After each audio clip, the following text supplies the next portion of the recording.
Our inner psyche is going knock, knock, who's there to get us to see the fear, to get us to see what has a grip on us so we can release it.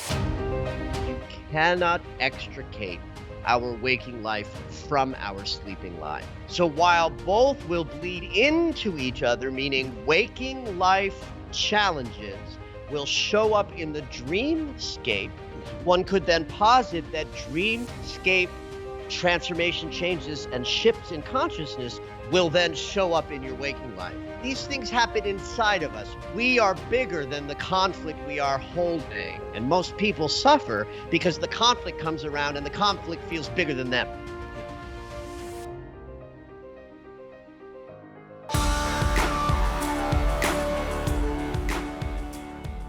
Hi everyone, welcome back. I'm Michael Sandler, your host on Inspire Nation. If you've ever wanted to understand your dreams and know exactly what they mean, then do we have the Dream Site Dream Dictionary show for you.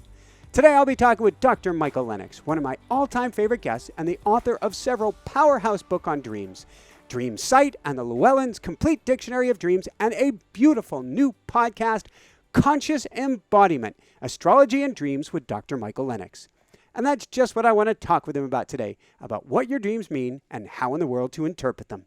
So welcome back to the show, Michael. Are you ready to shine? I am ready to shine, and I'm so excited to be talking about my first love. And dreams. We're gonna go there and why it's your first love. But first, some really interesting questions. If somebody visits you in a dream and it seems like they died, does it mean they're gonna die? Oh, you mean like a dream actually of someone entering and dying as the dream experience, Yes. as the dream content? You know, very unlikely. You know, there's a thing that is a bona fide dream experience called precognitive dreaming, where people have intuitive experiences in dreams where, like, at the most rudimentary level, you might have a dream image, like I'm walking down the soup aisle in the grocery store, and then like 2 days later, you're shopping for soup, and you're like, oh my God, I dreamed this. Now, people who have this intuitive gift more sort of viscerally as part of their, instrument might have richer, more sexy precognitive images. But in my entire life of hearing thousands and thousands of dreams, I have not once heard a precognitive dream that sounds like a horror movie synopsis, where it's like the dream shows up and the person dies, and then 3 days later they actually die. Yeah.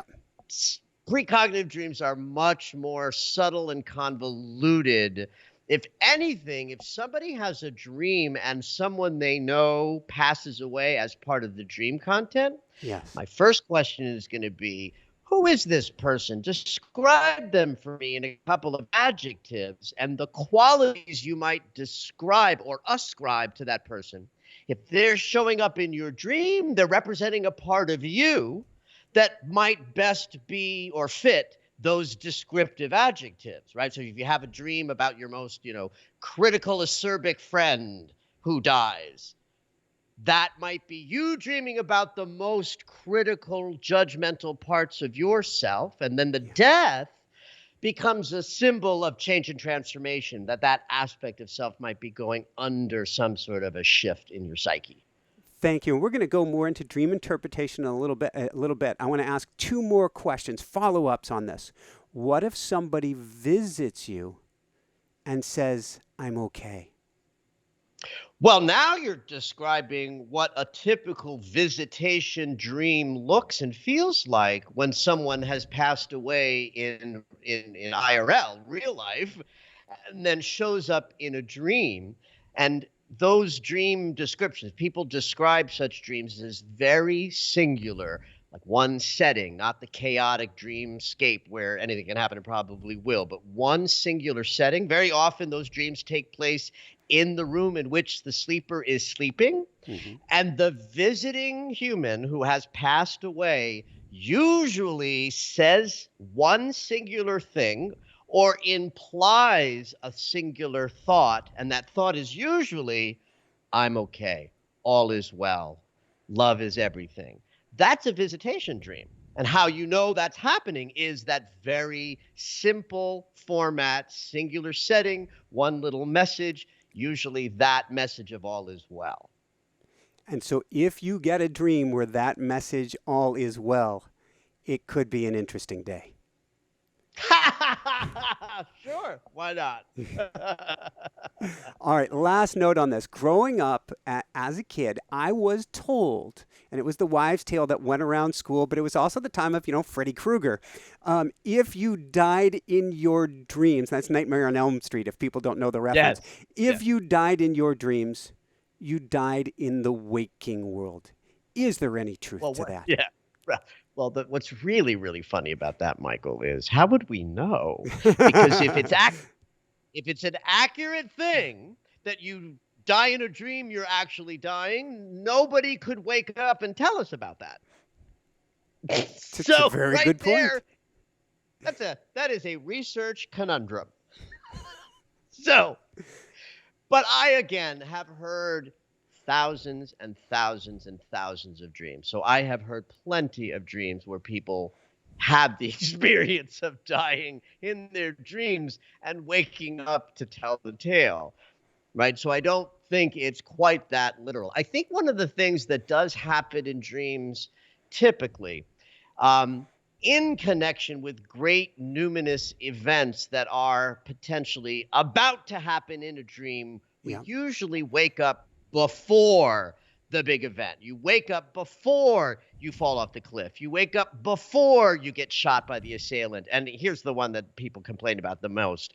You wake up before you get to have the good sex that you're about to have in the dreamscape, right? So it's more typical, I think, for people to report this experience of dreams of, I almost get to the thing, but not.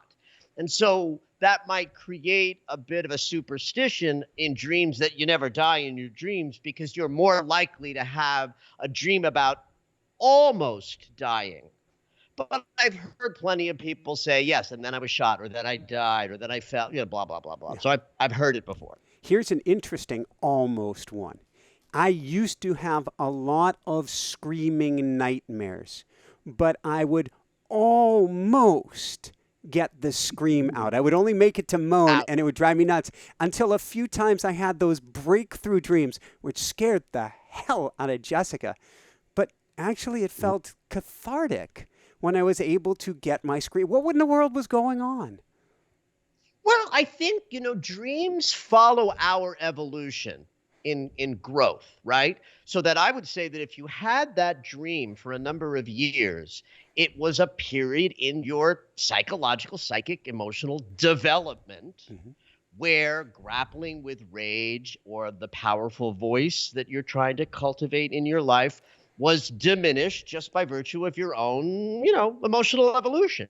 So a dream of I can't find my powerful voice is a reflection of the growth that you're working with at that time. But we evolve. So there's going to be a moment where your evolution in psyche allows you to bust through older limitations and inhibitions that come from less wisdom and less experience in your body, right? And so you come to a period of time where suddenly you're finding your voice, you're able to integrate your angry spaces more gracefully, and that's when the voice pushes through the dream experience, waking you up, waking your wife up. Then the dream passes into your rearview mirror. Yeah. Because it's no longer germane that you are a human being struggling to find their powerful voice. It's more integrated, so the dream no longer serves a purpose to reflect a struggle, and it goes into your past.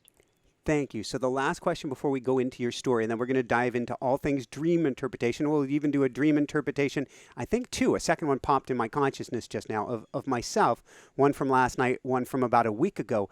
Do our dreams then affect our reality? Well, I think the temptation in this question, and if I answer affirmatively and I say yes, because the answer is absolutely yes, the temptation to interpret how that is yes is kind of literal in a manner that isn't accurate. Like it might be a good movie trope for a dream to impact reality in a way to sort of tell an interesting story. I would say the more organic answer is you cannot extricate our waking life from our sleeping life. Therefore, our conscious awareness of our three-dimensional world while we are awake, and then our unconscious awareness of our five-dimensional reality that we connect to in dreams is just as powerful and vibrant as the waking life 3D experience, and one does not happen without the other. So while both will bleed into each other, meaning waking life challenges will show up in the dreamscape, one could then posit that dreamscape transformation, changes, and shifts in consciousness will then show up in your waking life. So it's a constant symbiotic relationship between the two aspects of our consciousness that sometimes you could call 3D and 5D, or sleeping and waking. They can't be separated. They work together. Why do you call it 5D?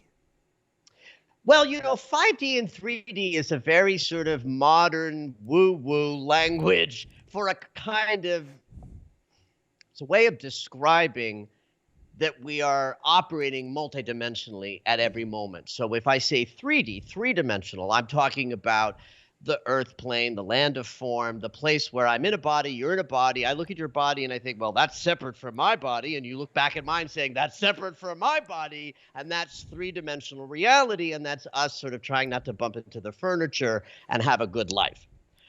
5D reality is what I would call the animating force that runs through your physicality, causing you to breathe and have your heartbeat and have an imagination and a psyche and a collective and a connection to spirit in ways that are wildly mysterious, but very prominent for people like you and I and your listeners who are on the path to feel this greater life force energy. And so what I believe is these two realms are always both operating. Like, there's a lot of woo-woo language that says it's changing. We're going into 5D. It's like, no, we've always been in both realms. Yes. We're just becoming more aware in our three-dimensional limited form shapes that the equal part of us, if not the greater part of us, is energetic. Thank you. And so that's what I mean by 5D. That makes perfect sense. And we teach a school of mystics where I'm helping people to be able to, I call them myths, mystics in training. I help them to be able to straddle, to live in both worlds simultaneously and become more awake and aware. That's what you're teaching. I do a lot of dream interpretation myself. You're kind of the master, so I'm very excited here. I do a lot of dream work. And one of the things I found is that until I started doing my own personal dream work, I would have very unsettling dreams that I wouldn't remember much about in the morning, and I would start the day with a very unsettled day. Once the subconscious became conscious and I became aware of it, it no longer had that grip on me. Oh my God, that's brilliant, Michael. That makes complete sense to me. Now I even understand the question a little bit more fully, right? That yes, if you are passive to the experience of what is happening in the dream state and in the sleep state, if you just let it happen on its own, there is so much energy sort of involved in the dream experience that if it is a little bit rough, a little bit energized, a little intensified, and you don't pay some conscious attention to that upon waking, that energy will filter all over your body through the day, causing or helping you to feel tired or unfocused or moody or challenged because you've spent so much energy in the sleeping experience. And so, once you start appreciating the dynamic relationship that's there between the unconscious that lives in dreams or expresses in dreams, then we're not passively responding to the effort in our sleeping. We're waking up and saying, all right, let me be with this for a moment so that the energy isn't just all over the place without my being aware of it. Thank you. So now let's go back in time. We can either go back to a dream at 3 years of age, the big and small, or the forks and knives moving, or all the way to 15 years of age and Freud and your mom, wherever you want to go. I'm meaning a book with Freud and your mom Man, here. you read the book. Yes, I do talk about my personal story with dreams and dream interpretation in Dream Sight. And because we're going into a deep dive, I do want to tell the whole story, and I'll try to make it relatively brief. Because it really starts with this quirky and funny thing of the fact that my mother had the show album to Fiddler on the Roof in her record collection. So she did not have a lot of Broadway shows, but she had Man of La Mancha and Fiddler on the Roof, and I listened to those as well as all of the other albums. Music was a big thing in our household, right? So in Fiddler on the Roof, there's a dream sequence. It's a very exciting musical sort of structure. So it would cause a lot of memory or excitement just because it's brilliant music and an exciting moment. And on the album, there's dialogue. Tevye has actually made this dream up to get Golda to agree with something. And at the end of this very vibrant, dramatic scene of this scary dream, there's a big shift in the plot line, but it starts with them waking up and Golda says to Tevye, "Tell me what you dreamed and I'll tell you what it meant." And then the sequence starts. So I heard that phrase 1,000 times as a boy. So it was imprinted on me that that might be a thing. So then it was when my mom started getting her master's in social work and read Freud's interpretation of dreams, and there it was on her shelf, and I picked up anything interesting on my mother's bookshelves. I read the book. And while I don't know how much I could have really gotten Freud at 15, I certainly understood that dreams were valuable, that they could be used to reveal unconscious material, and that got me excited. So that when I was in high school and in the hallways, kids are saying, "I had the craziest dream last night," I just remembered Golda. And I started saying to kids and my friends in high school, "Tell me what you dreamed, and I'll tell you what it meant." Now, I don't really know what I said in those early day moments, but something happened every time I had one of these interactions. People's eyes would widen. They'd say, "Oh my God, that makes so much sense." Because I indeed had a gift, an ability to hear a dream and have a response. I had no idea what that was that I was doing. Mm-hmm. Many, many years later, though, I did figure it out. That when you tell me a dream, it's a story. It's a story told in symbols. Yeah. I can very quickly make universal associations to what a symbol might mean. And it's built into the image itself. The thing itself has a meaning based on what the most people on the planet might agree the thing does or means. Like here, my glass. I've got a glass of stuff. It's a protein shake. So if this object is something, is a tool to help me take sustenance and nurturance into my body, then the symbolic meaning of glass is the ability to sustain self. And if the glass breaks in the dream, then the story in the dream is my ability to nurture and sustain myself is somehow inhibited. So that association with universal meaning based on something's use or its essence, or if it's an animal as an example, its qualities or behaviors in the wild will also inform its meaning. That's something that any human being could do. What my gift isn't that I know things that you don't know. My gift is that I can do this so fast that by the time I'm done hearing your dream, I already have a sense of what the dream story means on a symbolic and universal level. And I could do that intuitively as a teenager, and I followed that thread into my adulthood, and the journey kept going. So I want to go there in just a minute, and I'll give you a couple dreams to play with, which are along kind of this similar plot line here.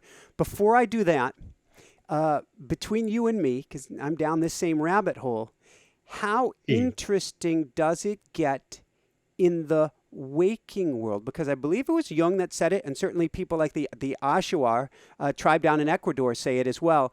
The dream world is the waking world. The waking is the dream, which means if you broke that glass there, how much are you going to step back and start looking at what's really going on? I think the essence behind Jung's perspective and any other cultural perspectives that you might know about from various First Nations approach to dreams tells us that a graceful way of living in this mysterious life where things come at us at breakneck speed, and there's this trope in there, this new age, spiritual trope that everything has meaning or there's a greater thing to experience. By appreciating the dream life where anything can happen and probably will based on our profound creative spark as individualized expressions of the divine, in dreaming, we don't argue with that. Yeah. We don't argue with the idea that it's a creative landscape. We don't argue with the idea that anything can happen and we are the architect of that. And so my personal experience from just paying attention to my dream life from the time I was a boy, certainly well into my adulthood, appreciating that everything that I have and see is ultimately a result of my creating of it, that I create that as a reflection of God. And that's a baffling idea to work with on a day-to-day life when you got things to do and obligations to meet and to-do lists to master, that in all that we have to do in our waking life, our spiritual connection is the most important thing to nurture, in my belief, so that looking at the one landscape and appreciating it, that it exists inside of me, the dreaming landscape, and eventually translated into appreciating the waking life dream as something that I'm co-creating with spirit. And there's a grace and an ease about moving through life that happens when you really trust that you're carried through by an energy that's greater than us. Thank you. So, in essence, you and I both go a little bit crazy and seeing the whole world around us and going, what does that mean? And then we play it back and then we begin to understand. So, let's play forward a couple dreams for you here. And then we're going to look at how we can do this ourselves. I wonder if I go to the earlier dream first, earlier dream. So, both of these dreams have to do with RVs. Which makes sense because that's your life right now. We're now. in an RV and we're actually looking at switching RVs.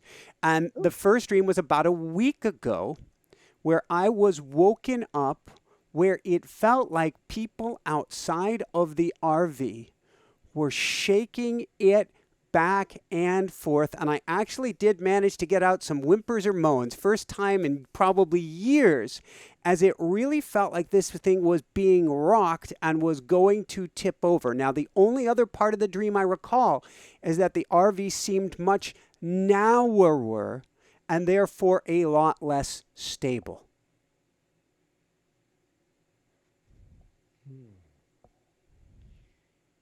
Well, certainly the RV as a dream scenario for you right now is sort of emblematic of the whole of your existence. Like, your whole world is in this idea of RV. I love the idea of people outside shaking the foundations, right? So first of all, if we think of every person who appears in a dream, even a crowd of unseen shaking, outsiders, they are reflective of thoughts you're having. They probably connect to thoughts that you're having about what other people expect of you, or what you think your journey is supposed to be. And then suddenly it gets your journey and your vehicle, which is your home and your whole environment, is being rocked and made unstable because of other ideas that might be coming along to shift and change the direction your RV is going in. Outside influences, including thoughts and or circumstances, are making your journey right now more narrow. I'll buy So that. what might that mean? Making it more narrow, focusing on something more specific, or being less, putting resources into less places and more fine-tuned. But it's an unstable shift, right? And so it's if we were working on this dream in a consulting sort of way, my curiosity be about, like, who are those people? Who is outside there rocking the ship a little bit? Right. And then you could go into a process, into a journaling or an automatic handwriting, or you just close your eyes, put a hand on your chest, take a deep breath and say, who are you? And then see what the unconscious wants to deliver. That's one of the beauties of dynamic dream work, is it's an irrational process. You don't have to figure out what the dream means, even if my gift is to tell you something that you might not have seen by yourself. Sacred dream work does not depend on you landing on the absolute meaning. Sacred dream work just means you're paying attention and you're marinating in what the dream is offering, and then asking yourself questions. What thoughts might I be having about the road getting potentially narrower, which is actually scary and disruptive to how I've been perceiving my life to be going? So life might be changing in ways that also create a little bit of anticipation of how it's going to look. Thank you. I'm going to go one more RV dream and then one more tiny snippet of something else that seemed incredibly positive, because I want to leave the dream interpretation on a positive. There is no negative, but I'm going to leave it on the positive note. So last night, another RV dream, and we're in an RV where you have a truck and you have an RV. And in the dream, the truck and RV were trying to pass each other while trying to squeeze into either a very narrow space or a garage. And I'm standing on one and the other at the same time, straddling both of them. And I'm trying to control them with my feet on top of them. And I'm afraid I'm either going to crash them into each other or crash them into the sides and lose control and do a lot of damage here. And I'm trying to hold everything together. And I was like, well, that sounds actually pretty literal. But... Well, it is both literal. It is literal, right? But let me give you some symbolic considerations, right? The thing about this dream that is most interesting to me is the fact that what you're trying to get these two separate but connected modes into a garage. Garage means we're stopping things for a little while. Garage means a rest must come, or a pause, or a halt, because that's what garages do. We store our cars in a garage. And if a car, or in this case an RV, is a symbol of how you move through your life right now, there is a need coming to sequester, to hibernate, to garage, right?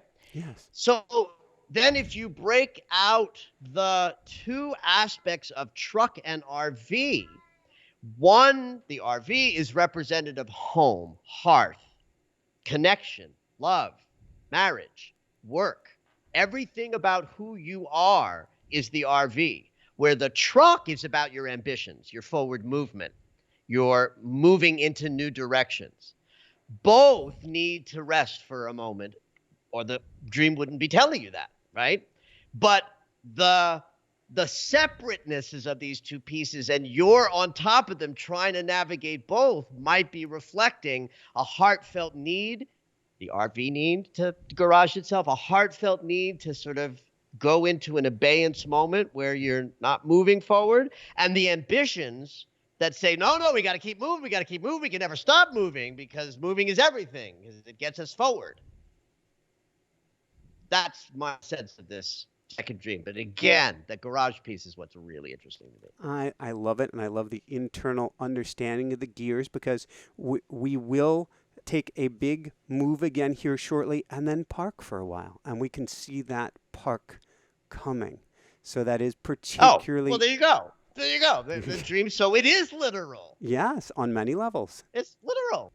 It was just that it's literal, but the distinctions give you a little bit more to think about.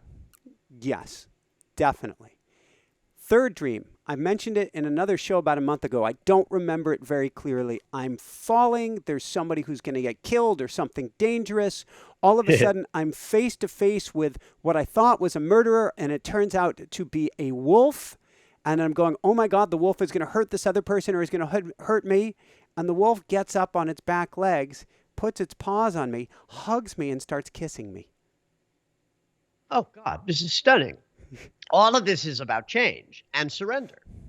And it starts with a surrender because you're falling. And falling is a great symbol of breaking free of gravity. Gravity is stabilizing. Falling is unstable. And so a falling dream is about, I don't know what's going to happen next. Mm-hmm. Murderers in dreams are fabulous, whether it's a wolf or a murderer or a perceived murderer. Why? Because death is about change and rebirth. You don't have a death in dream world without there being a rebirth built into it. In fact, one of the things I sometimes like to joke about, and I think this is even in Dream Sight, that's like serial killers is one of the most important inner aspect of you. The serial killer is the part of you that understands that death is a change and transformation. And so he goes around changing and killing off aspects of self so they can be reborn.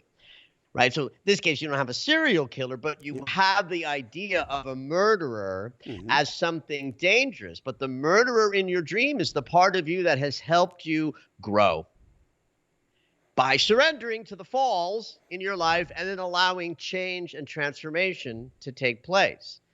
So this idea that you're being sort of marinating in your own capacity to be with change and transformation in this current moment connects somehow to the medicine of wolf, the pack connection of wolf, the feminine principle in wolf, the connection to the moon and cycles of change and transformation, right?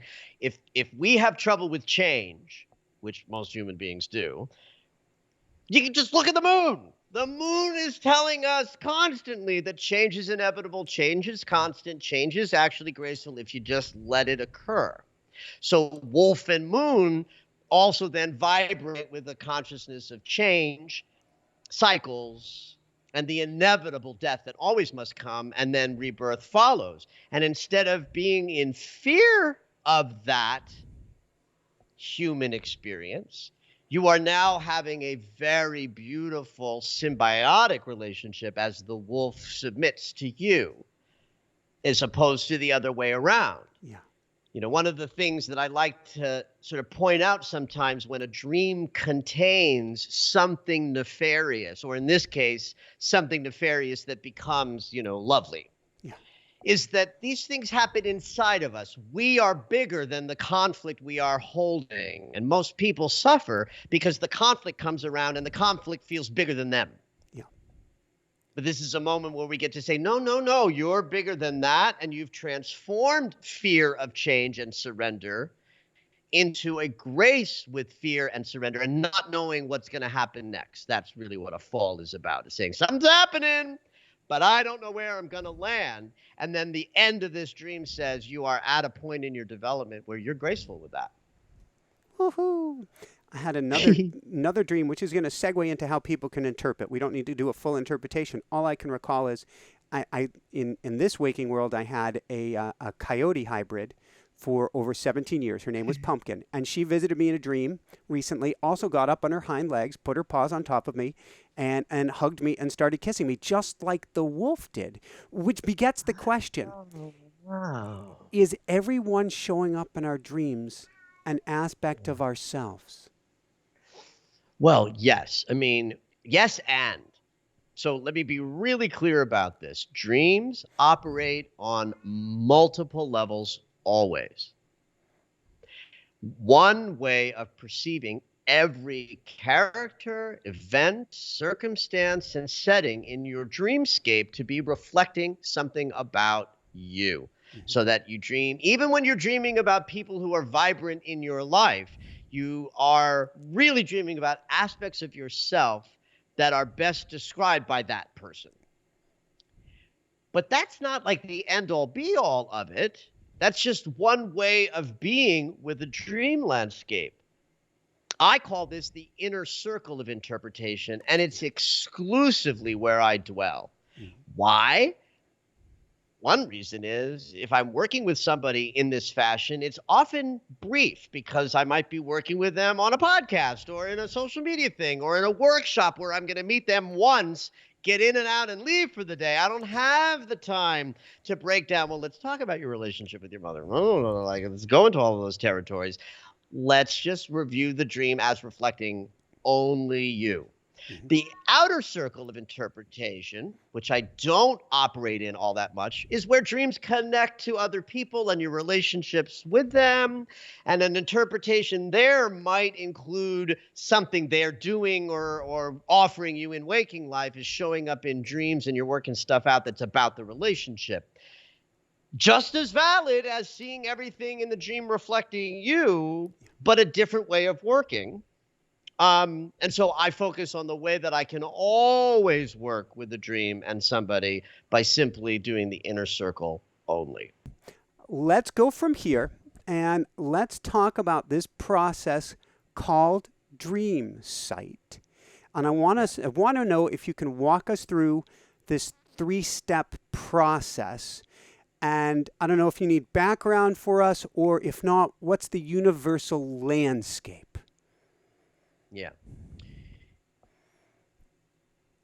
One way of working with dreams is to go to the symbols and decide somehow what you think the universal meaning of something is.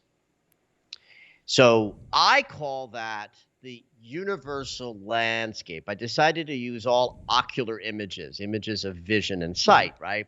And so we start with the landscape that everybody would agree on, right? So if I always like my props and I use things that are nearby. So I'm holding up a pencil. Yes. Unless you were like living on another planet or under a rock, it's unlikely that you would not know that a pencil is for writing and that it's erasable, right? So the universal landscape pencil connects with what it does and what it's capable of. And in this case, it's about expressing self through the form of writing, and that it's impermanent. That's important, that it can be erased. So if everybody on the planet would agree what the use of this pencil is, that sets up the universality of this thing that I'm holding in my hand and what meaning it might take. So we start with the general and the agreed upon experience. Okay. Pencil, writing, erasable. Then we go into the sort of the second distinction, which is again ocular images, and we pretend it's a camera, and if the camera is looking at the universal landscape and decides pencil means writing and erasing or expressing in a not so committed way, that then we look at, well, what is the dreaming lens? So if this camera is looking at the universal landscape and you slap on a lens, the lens is the dream itself, the context of the dream. What's happening? Is the pencil broken? Is it growing? Is it tiny? Is it huge? Is it in your nose when it wants to be in your hand? You know, all the things that might be happening within the dream, you then add to the interpretation. So if in this case we start with the universal landscape of expressing myself in a manner that I'm not committed to, but I'm willing to test out, and then the dreaming lens is the pencil is broken, then you might add the dreaming lens extra sort of sensibility of that is hindered or hampered in my life. I am unable in this moment to express in a way that I want to. And then the third sort of element of dream sight is your personal association. I call this the personal focus. So now we're not just saying, well, universally pencil's right, it's temporary. The dreaming lens says it's broken, therefore it's hindered or hampered. But also, I personally hate using pencils. They're awful. Or maybe I love using pencils. They're my favorite way because I want to be able to erase, right? I have a personal association with pencil. And in my world, that comes secondary, not first. That we consider something universal before we then add the personal. Sometimes this is easier with the image of snakes, because snakes that represent change and transformation because they shed their skins. And people have generally either a very specific, nice relationship with snakes, and other people who fall on they scare me. So now the dream is about, I'm in my path, something's changing. But then you add the personal association of, well, I think snakes are terrifying. Yep. So the dream is about a change that I'm afraid of, or I think snakes are sexy and beautiful. So it's a dream about my walk through my life and a change that has come that I'm interested in and engaged with. So those three steps are a way of intellectually or mentally breaking down what an individual symbol in a dream might mean. So if you sit down with a dream and you have a handful of images that really light you up or that are prominent in the dream, this is one way of using the symbol itself to deepen you into a greater understanding about what the dream might be reflecting in your life. You've got me going back to garage. And I'm thinking, what's the universal meaning of the garage? What's the personal meaning of garage? And even what is the, I think you call it the essence of garage. There's use versus essence. What exactly is that? Okay, so use would be storage vehicle when not moving. Mm-hmm. The essence would be stillness, rest, non-movement. Yeah.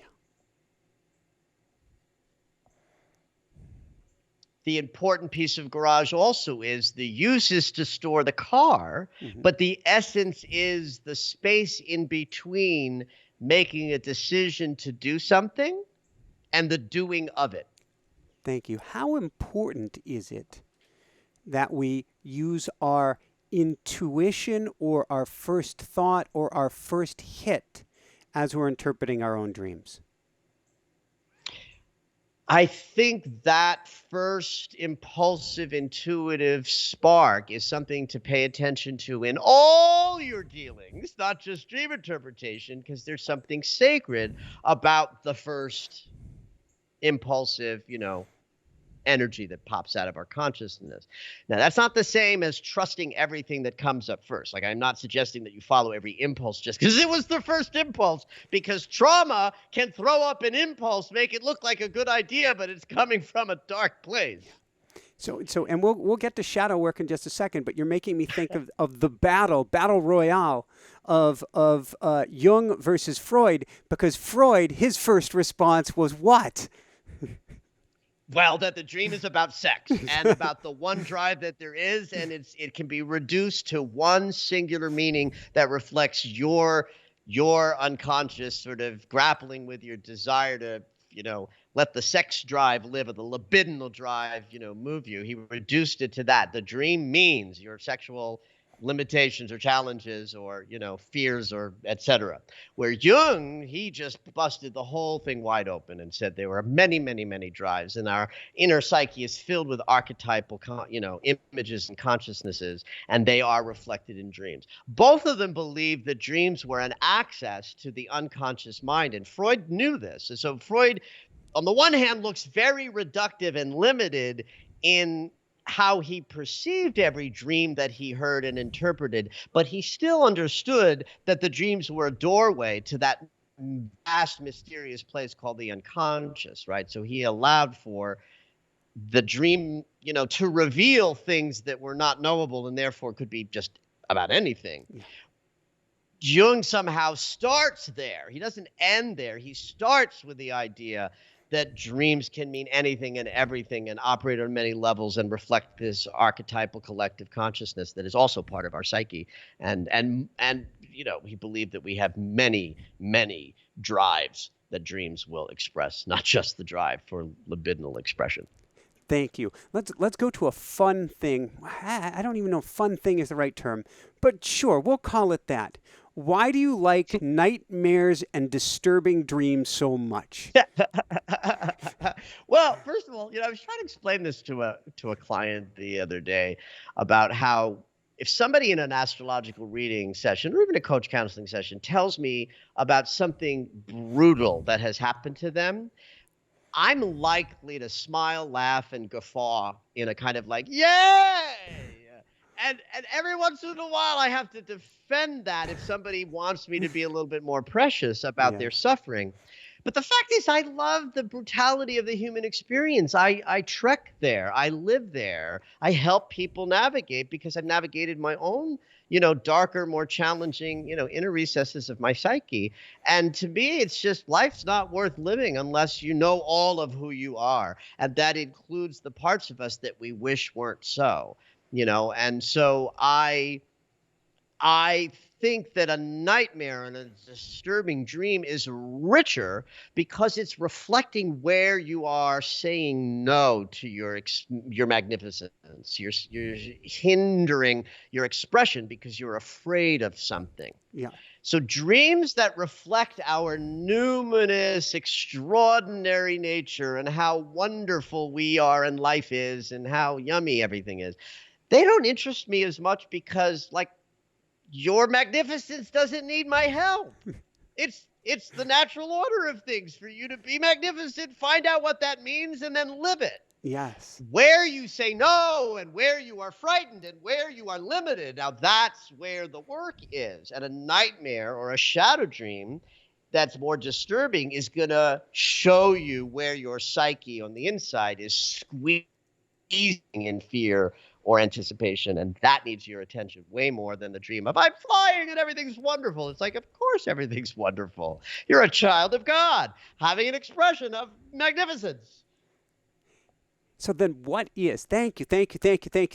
What is a shadow dream and what is shadow work? So modern shadow work is really a stand-in for anything that is you looking at who you are in a manner that is thorough, fearless, and willing to include the things that you might are ashamed of or afraid of inside your own psyche.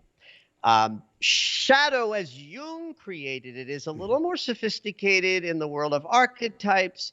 And this is, I think, where people get a little misunderstanding of shadow, because modern shadow, the use of that word is so broad. It just means, you can even say, like, I'm an angry person and I'm looking at my anger and that's shadow work.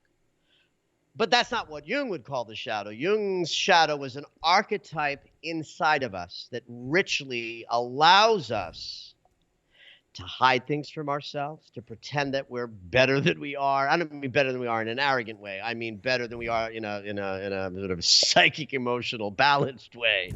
The place that houses everything about ourselves that we are ashamed of or wish weren't true or pretend isn't true and avoid at all costs. Yeah. So there's maybe a piece of shadow work in the modern perspective of what shadow work is that might be instructive to people understanding it, is looking at anything that you would prefer not to look at might be considered shadow work, especially if it's ways that you are that inhibit better relationships, better functioning, better ambition, goal setting possibilities, and more grace with the parts of life that are difficult. So, not to quite get into the knock-knock joke here, but we could. Our inner psyche is going knock, knock, who's there, to get us to see the fear, to get us to see what has a grip on us so we can release it. That is perfectly articulated. Now, here's where dream work, that idea, my gift, and what y'all dreamers can do. Yeah. Or maybe not do. I have a gift. It's a God-given ability to hear material and respond back with wisdom that is clean and archetypal. In nature, I don't suffer from projection when I'm doing this, which is when you hear a dream and it reminds you unconsciously of something in your own world, and so you offer an interpretation that's really more about you than about them, right? I don't do that because I have this God-given gift. So as a result, if somebody comes to me for a dream interpretation and they share their dream, I share my interpretation, they have that wide-eyed experience of, oh my God, that makes so much sense. Yeah. that might make it look like dream work is to understand what your dream means in a definitive way, call it done with a button on it, and that's good dream work. Now, what will happen if you come to me with a dream, I will offer you that experience, but that's not good dream work. That's just a session with Michael Lennox. Good dream work is simply to have a relationship with your dreams. And at the very bare minimum of this, if someone's listening to this interview and simply starts thinking about their dreams more, that's dream work. If somebody listens to this podcast and writes their dreams down for the first time because it seems like an interesting thing to do, that's dream work. The unconscious responds to these things. In fact, if you start thinking about your dreams, writing them down and sharing them with friends, and you haven't done that in the past, I guarantee you, your dreams are going to get richer, more vivid, and more present in your waking life ability to remember them. Just because the unconscious responds to us paying attention to it. You can then take this process to a more deep place by sharing it with somebody in an intimate conversation about what you've been dreaming. And that's dream work. You can sit down with the images in the way that I described through Dream Sight of taking 3 or 4 basic, primary symbols in a dream and looking at the universal landscape, the dreaming lens, and the personal focus, and have an experience in that way.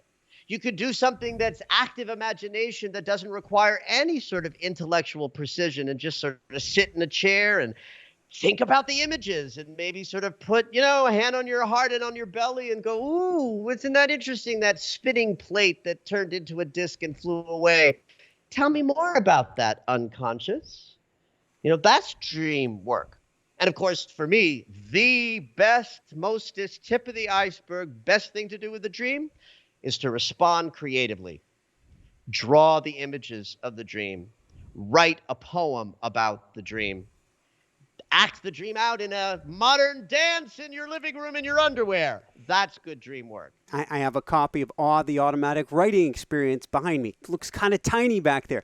Go into your automatic writing and write. Don't you teach that? Yes. Don't you teach that as a... It's in the book. So I'm talking to Michael Sandler peeps. Go into automatic writing based on a dream that's come up. You don't need Michael Lennox for that. And you will have an outrageous experience of allowing your dream life and your unconscious to have an interaction with your conscious awareness. Beautiful. You mentioned before flying dreams and what that meant. You said that there are 4 or 5 different kinds of dreams or typical types of dreams. Falling dreams, what do those mean? Falling dreams and flying dreams are both in that top 5, and they both relate to the same construct.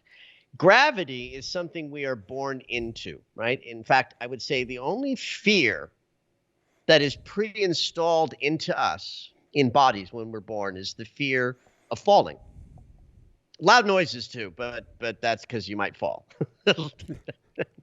Loud noise might mean ground is going out from under you. No, I'm kidding about that. But truly, falling is dangerous, and gravity is a law. And it is the governing law of our three-dimensional experience. We tend to think of gravity as sort of something outside of us because we understand very primitively what the law of gravity is. Yeah. But in fact, gravity is the three-dimensional world. It's not separatable as a construct of like, oh, that's a thing. It's like gravity is everything. Yeah. We are trapped and governed by gravity. So that breaking through of our limitations and flying is to be free of something that is built into the system that limits us. Gravity is the waking life experience, but flying is to break free of what you might symbolize the gravity as representing. And I like to call gravity as symbolizing shame, that thing that weighs us down and keeps us from flying to the highest levels of us.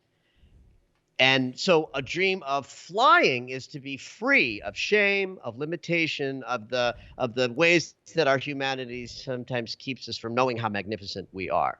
That if you flip that and you look at the falling dream, which is the opposite interaction with gravity, it's to be so at the affect of the laws of this three-dimensional world. And when you are grappling with a fear of being or feeling out of control, a falling dream is a perfect, energetic, symbolic representation of that, because you don't know where you're going to land. Yep. You don't know how you're going to land. And it's the land. Falling is not a problem. It's the sudden stop. That's the problem. So the idea of a falling dream is to be to the fear that comes when we are aware that surrender doesn't allow us to know where we're going to land or how we're going to land or if we're even going to survive the landing. And so one is to break free of all of the limitations of being a human being. That's the flying dream. And the other is to be at the affect of the fear connected with everything we have to deal with, as humans in bodies that weighs us down. Very cool.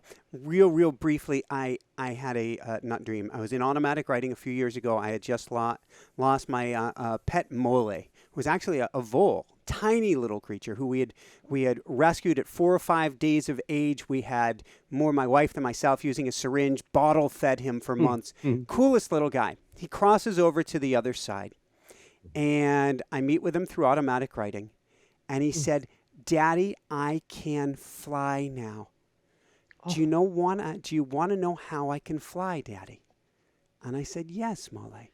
He says, Yes. "I simply let go of the ground."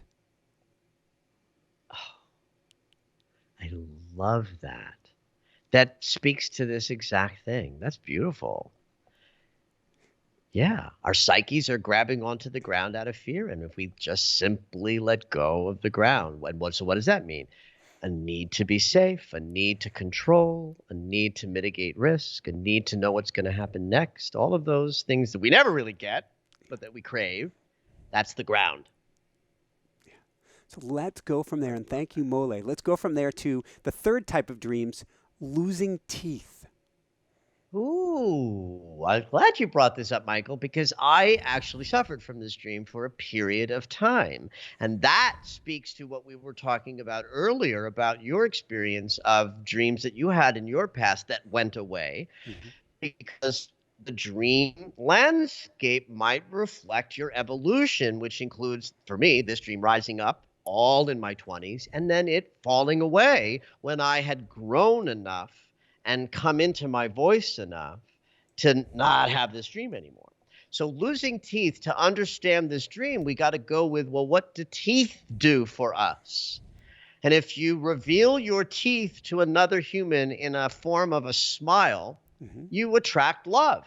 You smile, they smile. It's a loving exchange. Both people get a little hit of dopamine, serotonin, and it's a good moment. So smiling attracts love. We use our teeth to nurture and sustain ourselves. They're the first line of defense in digestion of breaking food down, that along with, the saliva in the mouth. So that teeth are involved with sustenance and nurturance is another distinction about what teeth might mean as a symbol. Well, I think of baboons and something. If you look, yes. We have this human interpretation that smile means I like you, I love you, I'm safe. But if you go just one furry iteration away from us, it does not mean that. It might be a very aggressive, protective, I am fiercer than you moment. Right? So if you add those three things together, attracting love, protecting yourself, and sustaining and nurturing yourself, you've got a really well-rounded symbolic image of teeth as connecting to these things. And so we are more secure when we have love. We are more secure when we are well-fed. We are more secure when we trust our ability to protect ourselves. So losing teeth is a great reflection of some lack of security or lack of ownership of some consciousness. And because the teeth are in the mouth, and the mouth is part of the throat chakra, and the throat chakra is where we communicate, losing teeth might be reflecting a challenge with owning your voice, of communicating powerfully. And certainly my experience of this dream in my 20s was me reflecting the process of finding my authentic voice in a manner that was, more difficult than the average bear because I had some traumas to clean up, and I used my voice in really sort of yucky ways because that's how I was abused a little bit, and that's how I learned to sort of,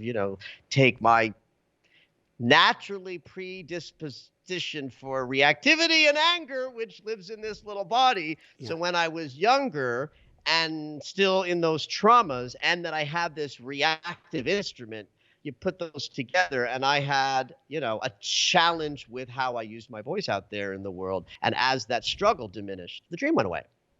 Woohoo! Let's go to a couple other types which may have to do with that as well. First off, being chased around. Well, doesn't every minute in life feel like we're running from an assailant? Whether, it's, our sense of, getting our needs met, do I have enough money? What do I have to do on the to-do list? Obligations. There's so many ways where we feel sort of amped up in accomplishment consciousness. Because our world demands that. Productivity becomes the coin of the realm. So being chased in a dream is perhaps the most common recurring stress dream because it's a good symbolic representation of what it often feels like in Western culture to have to, get up, attend to everything you have to attend to, and get her done and get her done and get her done and get her done. That's like being chased, whether what's chasing you is your obligations or the demands on you or your inner demands. That feeling is ubiquitous in the human experience. And so one of the most common dream images of a stress-related recurring dream is going to be a dream of being chased, because that's what life can feel like. Thank you. And this one isn't necessarily on your list, but everybody seems to have had one version of this or another. I'll call it the SAT or naked speech dream. All of a sudden you show up, you're completely unprepared. You may not have any clothes, probably late as well. Right. Yeah. Everybody has some version of this dream. And think about this. When we are in the Western world, it is in high school and college that we are first met with what real responsibility is going to look like in our lives. So performance anxiety, being ready for what we are obligated to, is something we first learn in those days. And it often is, it plays out as tests and exams. When we have moments where we are feeling under the gun with our obligations, or ill prepared, or stressed because we don't feel like we have the resources ready at the time that it's needed, a perfect symbolic expression of that looks just like what it was like to have a test and feel not ready for it. And so often those dreams add little extra dimensions of vulnerability, because being naked is certainly a vulnerability image. Mm-hmm.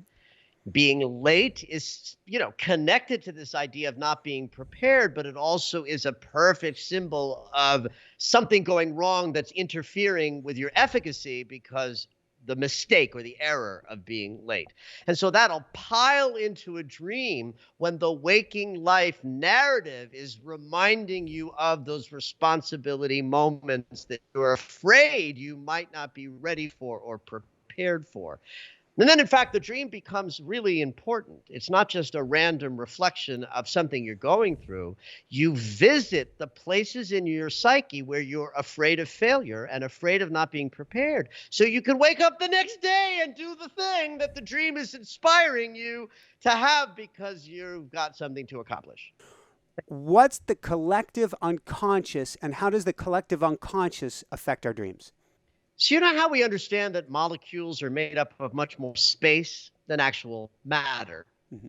And that if we think about that and go a little further, we can recognize that truly there's no separation between us, even though the illusion of the density of the molecules that make me up and the molecules that make you up seem like they are separate. If you think about this idea that all molecules are more space than matter, it can be a little bit easier to accept the idea that on an energetic level, on a molecular level, we are connected way more than we are separate.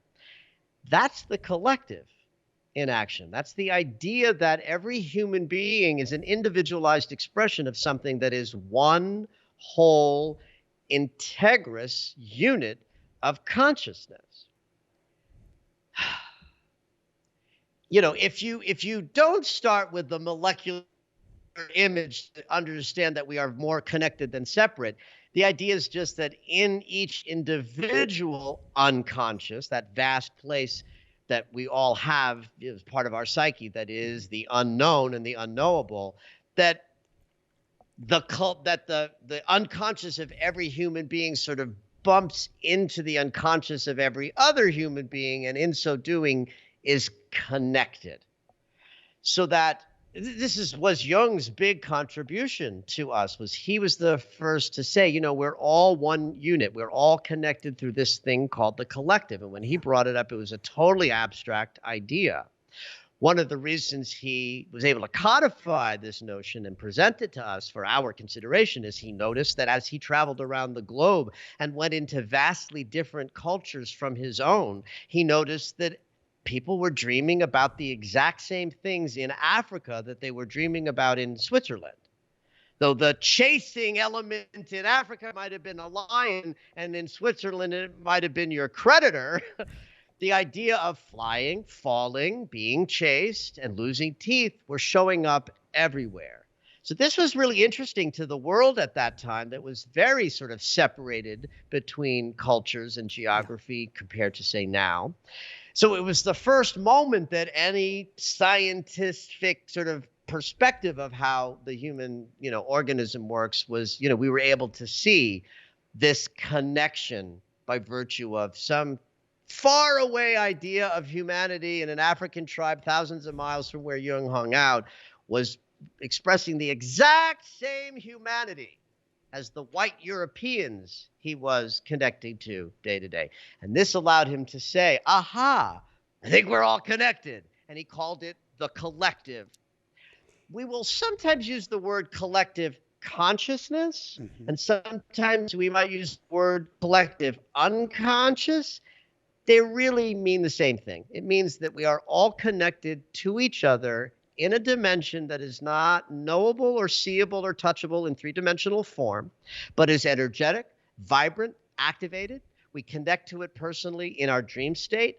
And if everybody on the planet has dreams and connects to this collective place in the dream state, ipso facto, that collective place exists.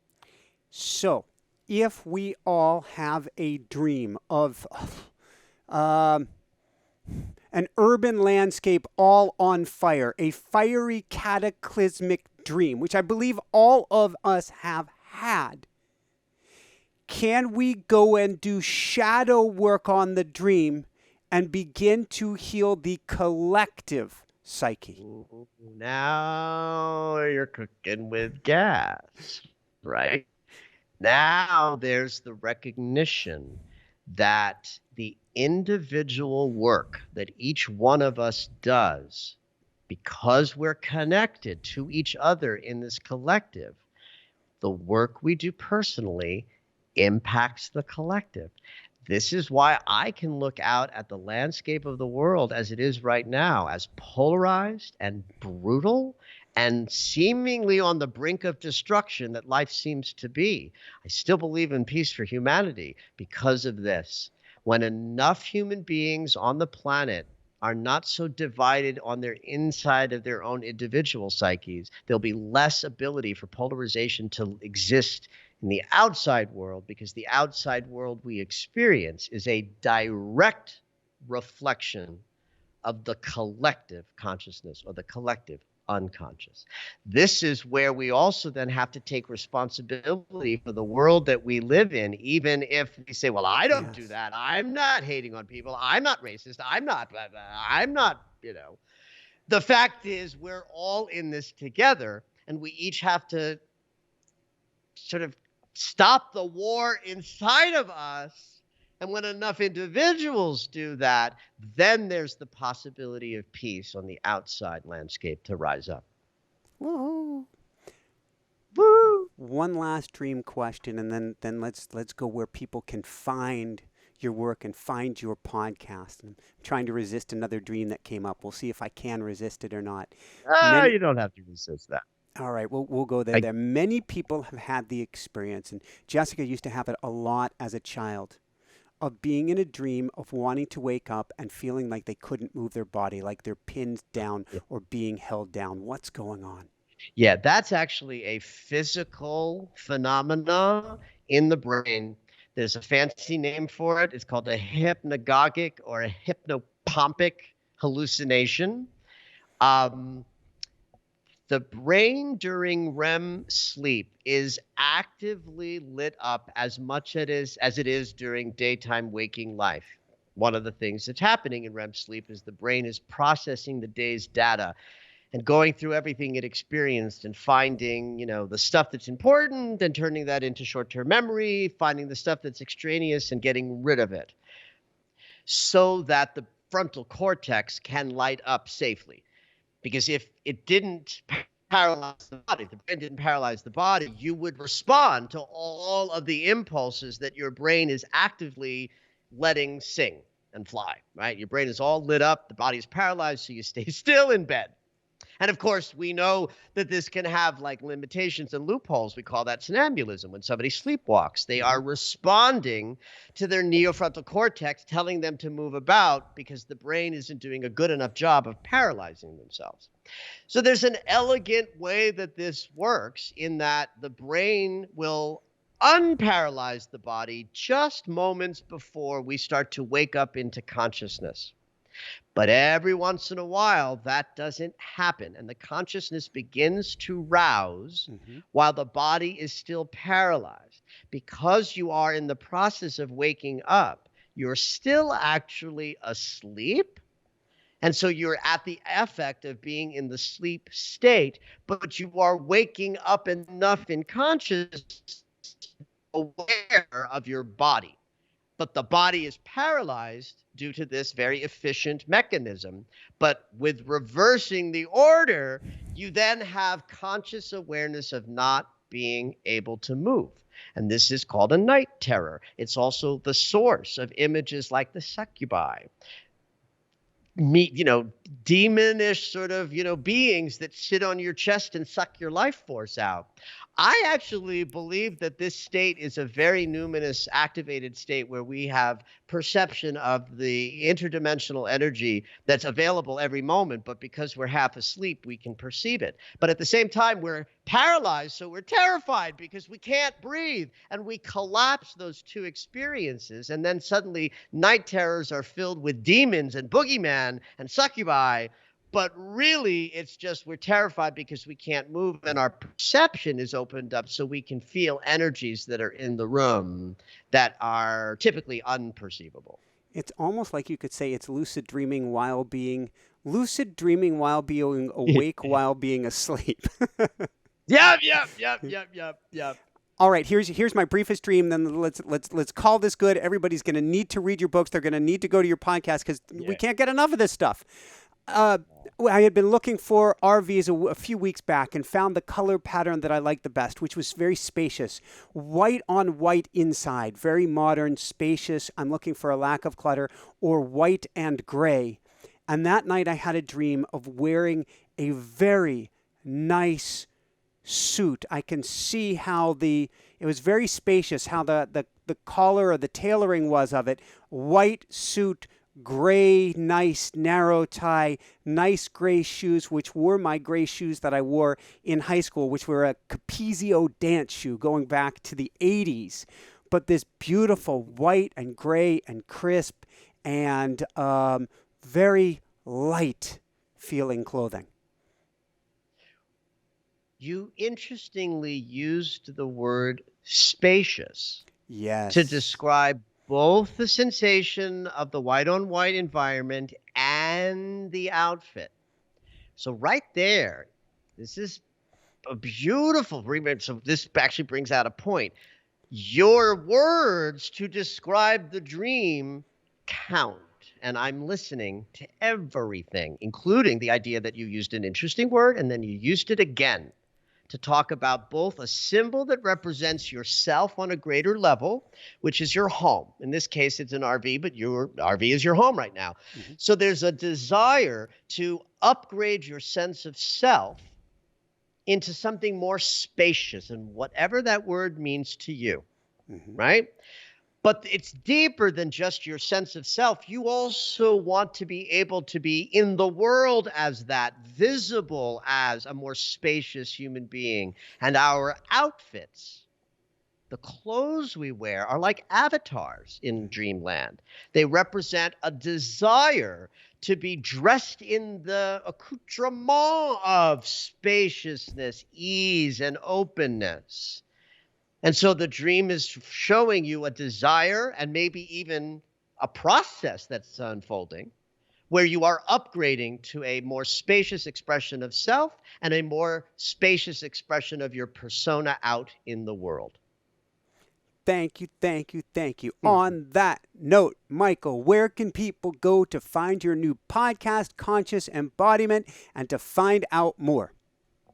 MichaelLennox.com is the website. That is certainly the first place to go for anything that you want to learn more about what I do. You can find out about my books on the website, the classes in consciousness that I teach, astrological readings, ongoing coach counseling, all that's available at MichaelLennox.com.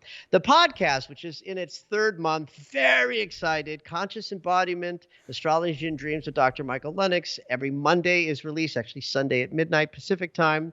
Everywhere podcasts are available, iTunes, Apple, Spotify, you name it. If it houses and holds a podcast, you can find Conscious Embodiment there, and I'm having a lot of fun with that. And the second half of every podcast is devoted to dreams and dream interpretation, and that includes live dreamers every once in a while, email dreams. So if you want to email a dream, you can email me at dreams@michaellennox.com, and my producer Zoe will get your dream potentially read on the podcast. Or you can interact with us and say, yes, I'd like to come on and do a live call dreamer. We do that every 2 or 3 months as well. And that's the best place. So for everyone out there, this is Michael Sandler saying, be well, have fun, dive into your own dreams, and check out Conscious Embodiment today. And above and beyond all else, shine bright. Woohoo! Woohoo! I've still got Rue here. I just had the most amazing interview with Dr. Michael Lennox on dream interpretation, on leaning into your dreams, learning about your dreams, and on diving into the shadow work as well, and healing collective consciousness. How does it get any better than this? If you want to learn more about dream interpretation and you want spirit to work with you on your dreams and to help heal from your dreams, get the automatic writing experience, which I would usually have in my hand. I have a copy behind me. We'll put up an overlay here. Get the automatic writing experience. I'm not holding a copy because I'm holding a rooster, where you can actually go into your writing. Basically, go into your journaling, go quiet, allow the pen to move before you, and spirit to help you interpret your dreams. We have a whole section of the book on dream interpretation. You can also learn about it in our live classes on automatic writing. Oh wow, Rue is fully waking up. He is going to jump out of my arms in a minute, and this is going to be quite exciting. Why? Because I have no idea if the cord for my headphone is in front of me or behind me, but is waking up fully. You can get the video-based program and live classes, which we have once a month, at automaticwriting.com. Come on over and join us for our next class. You can also learn how to become a mystic, as I was talking about with Michael, how to live on this side of the veil and the other side of the veil. You can find out more about it and join all of your fellow School of Mystics in training. And just the fact that you're listening to this means you are a mystic in the making, because you're attracted to this energy.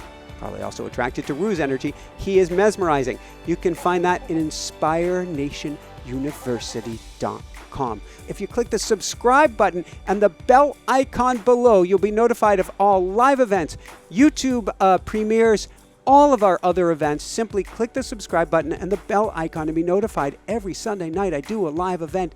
It is outrageously, beautifully popular right now. You will learn so much, and it's an energetic attunement, as is our School of Mystics for that matter. A couple last things for you. We've got a podcast. So be sure to check out our podcast on iTunes, on Spotify, anywhere that you listen to podcasts. You can find the Inspire Nation show so that you can take us, just like I take Rue on my runs, you can take me with you on your runs. Here's a link to check out more amazing shows, or I should say, here's a link to check out more amazing shows. Love you guys so much. Leave your comments, thumbs up below. Shine bright. Woohoo! What'd you think, Rue? This is the first time we've done an outro together. What do you think?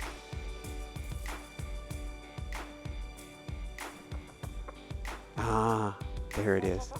Love you guys.